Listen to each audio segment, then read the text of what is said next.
Remember to subscribe to our YouTube channel at NDN TV Nigeria. Click on the subscribe button and be the first to get notifications. With private and public properties worth several billions of naira destroyed and carted away by hoodlums, Cross River State is evidently one of the worst victims of the recent NSAS protests that suddenly degenerated into violent disturbances across the country. This report, correspondent Chika Abutisi takes a look at possible factors that must have been responsible for the untold mayhem visited on a state that once prided itself as the most peaceful state in Nigeria.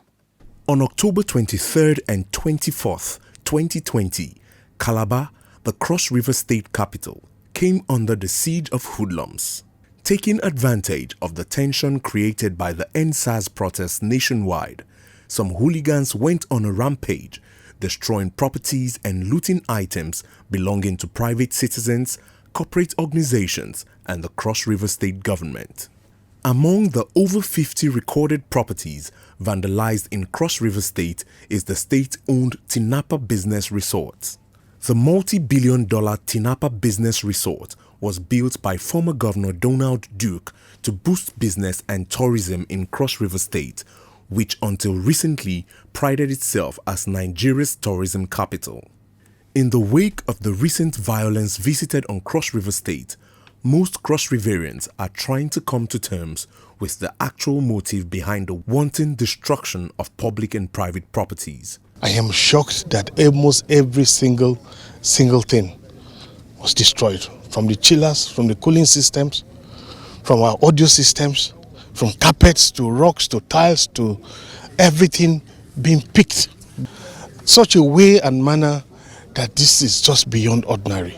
We have strong belief that this trend is on Cross Riverian. In our DNA, destruction is not part of us. This is too much.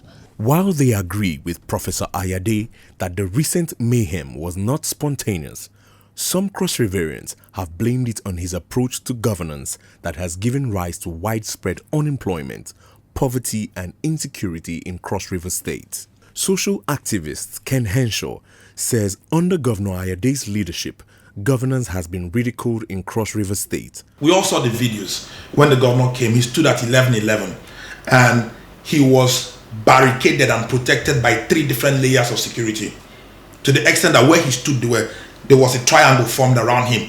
Security from your unarmed citizens. It tells you that there is a big gully between the governor of the state and the people he leads. It was not just hunger that drove people to anger.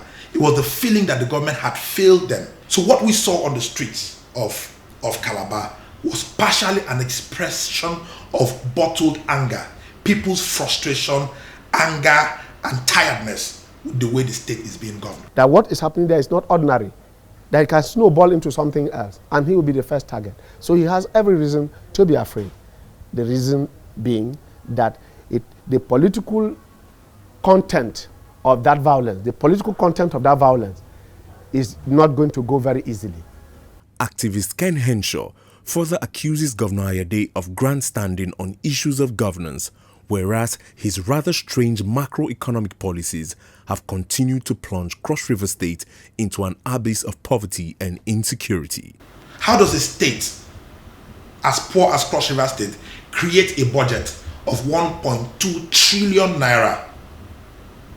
And the governor has done this consistently for 4 years, creating budgets that from the outset is a deficit budget. How can a governor appoint over 6,000 special advisors? By your own confession that you have 6,000 people with food on the table, those 6,000 people should impact. We have 2,888 polling units. So if you have 6,000, you have an average of over 200 people per polling unit. So how come that this vortex of anger can arise? In the same vein, former majority leader in the Cross River State House of Assembly, Honorable Cletus Obum, maintains that the recent orgy of violence in Cross River State was the outcome of bottled up anger and frustration with Governor Ayade's governance style. It is not something that was spontaneous. It was premeditated. It was orchestrated. It was directed. So the attenuation, the insinuation, the intensifying factor was a bottled up anger, and I think that the cure for it, the solution to this, is that political dividends must come down and Cross River State must return to its hospitality status. Fortunately, no loss of life was recorded in the recent destruction and looting of properties belonging to the government and private citizens in Cross River State.